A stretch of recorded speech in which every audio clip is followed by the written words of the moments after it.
Next pattern is Flyweight pattern.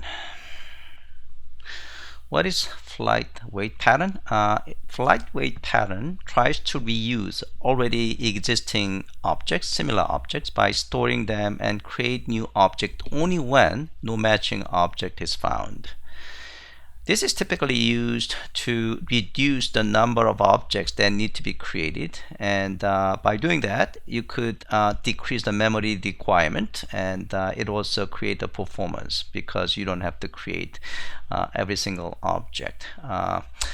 Examples: graphical user interface framework. So it might actually use lots of widgets, and this widget doesn't need to be created every single time it's actually being used. Suppose if you have a button, if you're actually using 10,000 buttons in your page, in your actually in the screen, you don't want to actually create then 10,000 of objects.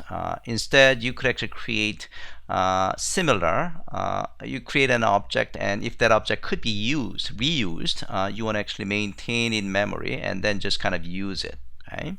So widgets could be Flyweight object. If you're creating a game, there are lots of, let's say, maybe soldiers. The soldiers. If you want to create the soldiers, with a different size or something like that, and you could actually create a size of soldier of 5 inch, let's say 5 millimeters or 5 inch or something like that. Once you create it, you can actually use it over and over, right? Instead of recreating the same soldier with a height of 5 inch every time you need it. Okay, so that's another example.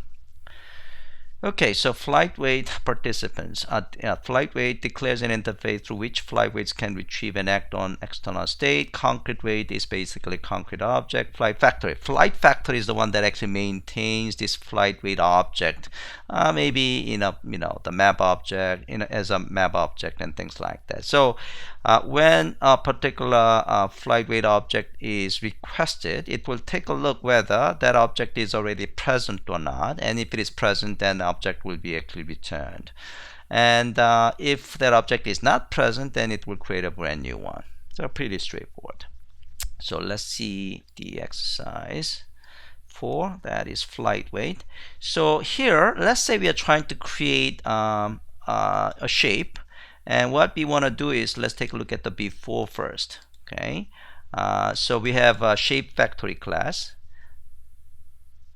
Shape factory class is every time a circle of a particular color. So it's actually, client will ask, give me a circle with a particular color.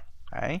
In this case, it's creating brand new circle for the color using new keyword in this case. So this is bad. Every time a circle of a particular color is requested, new circle object gets created. This might result in a performance problem when creating a circle object is very costly, or if you're creating very large number of circles. Okay, if you're creating 1 million circle object, creating circle object every time is needed is very expensive. So in this case, we have a client is going to it's just basically creating it's going to call the get circle, and we just set the location, and then we set the radius and we draw. Okay, and so we are just doing it. We are creating 20 circle in this case. Okay, basically it has this type of red, green and blue and white, black. Okay, so this is an example where we are not using Flyweight pattern yet.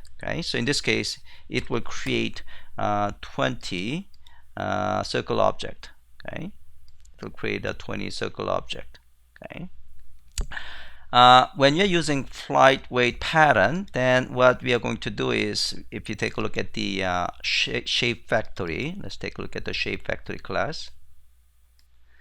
So in this case, we are going to save created circle object in the form of string and I shape, since we are dealing with just circle.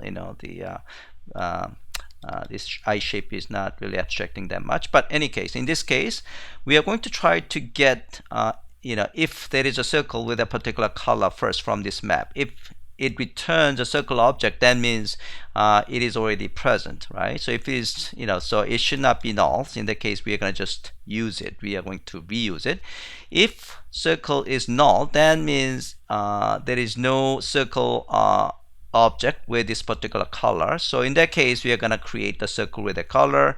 We are going to save it into the circle map. Okay.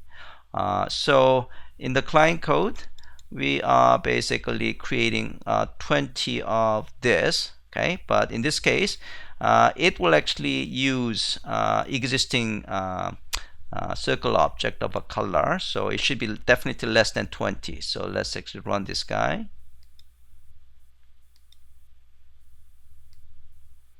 Okay, so you can see this is the only time that we are creating a particular color. So we are creating, in fact, 5 of those, and so creating white, black, green, blue, and red. So we create 5 objects, and rest of the code basically, using this pre-existing circle object that was created before. Okay, so pretty straightforward. Let's see the homework. So Flyweight homework is animal kingdom. So here we are going to create, let's take a look at the so here, create animal kingdom in which you want to create monkeys with a particular height. Okay.